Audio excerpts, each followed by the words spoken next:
Hello and welcome back to another review where today I'm going to be looking at one of the closest theme parks to me and the one that I visited the most, Thorpe Park. It is located in Chertsey and is not far off the M25, so it isn't too hard to get to. I'm going to start off with the entrance, and one of the things to keep in mind when visiting is that you do have to go through security, so I'd recommend coming 15 minutes to half an hour early so you don't have to queue for as long. If I had to change one thing about the entrance, I'd make it a bit bigger, though I don't have many complaints. One thing you'll notice upon entering is the skyline. It's insane. You can see all of the major coasters, and it's especially cool when they're testing. Even though I've been there many times, I still get really excited seeing all of the rides from the car park, and you can take some brilliant photos from just that area. After you've gone over the bridge, you then go through the dome where there's some nice things such as a cafe, and if you go downstairs there are some lockers which are handy if you need them. If you walk straight out, you get an even better look at the whole park. Now, for the ride lineup, Thorpe Park has a massive selection. Starting with the coasters, you have 7. The 5 main ones are Nemesis Inferno, The Swarm, Stealth, Colossus and Soar. I personally enjoy riding all of them, and there's a great variety. Colossus, Thorpe Park's first big coaster, opened in 2002, and at the time held the world record for the most inversions, boasting 10. Soar nearby has an awesome indoor section, and a great beyond vertical drop. Then there's Nemesis Inferno, that's the park's inverted coaster, which has some pretty intense elements, especially that 0G roll. Stealth is an intimate accelerator coaster launching you from 0 to 80 in 1.9 seconds, which honestly gives a massive rush. That launch is just crazy. Last but definitely not least, there's the Swarm, that's praised for its theming, and I really do enjoy that first wing over drop, especially on the back row. It's also such a smooth coaster. Now, none of these rides are perfect. Colossus has uncomfortable trains, Stealth is quite short, and Soar can have some annoying jolts. However, I like all of them for different reasons. Not to forget the other smaller coasters, Walking Dead the Ride, that's a horror themed family coaster with some decent theming, and the incredible flying fish, incredible. Something that I think isn't talked about enough is the large collection of flat rides Thorpe Park has. From Rush to Vortex to Samurai, there is loads, and Detonator is such a forceful drop tower. And on a hot summer's day, there are plenty of water rides around, some of which get you soaked. Here's a video that I made ranking them, I'll put it in the card above. One of Thorpe Park's most controversial rides is Darren Brown's Ghost Train, which is a ride that totally relies on how good your run through is.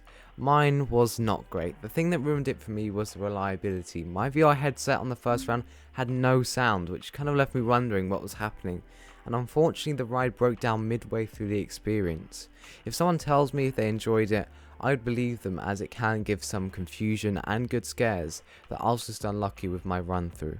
Thorpe Park is separated into a few areas. The Lost City contains lots of the flat rides and Colossus. I really like the ancient theme of this area. There's also Old Town, that's mainly a family area, though it does contain some thrills such as Soar the Ride and Samurai. Then there's the Jungle, where the 2 main rides you can find is Rumble Rapids and Nemesis Inferno. However, my favourite out of all of them is Amity. I believe it's themed to a 1950s fishing village, and I just love the happy atmosphere it gives off.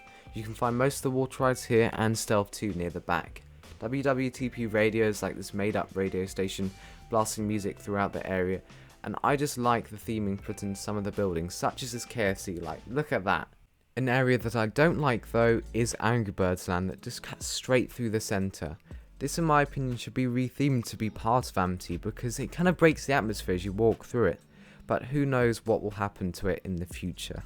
In terms of the food offerings, there are many options, and something quite unique about this park is it has chains such as KFC and Burger King on top of their own restaurants and cafes, so you definitely don't have to worry about finding places to eat. The operations on the whole at this park for the rides is decent. It's much better than some of the smaller parks I've been to, though still not the best. Rides can pick up extremely long queue times, and although the operations affect this a bit, I just think Thorpe Park is very busy a lot of the time.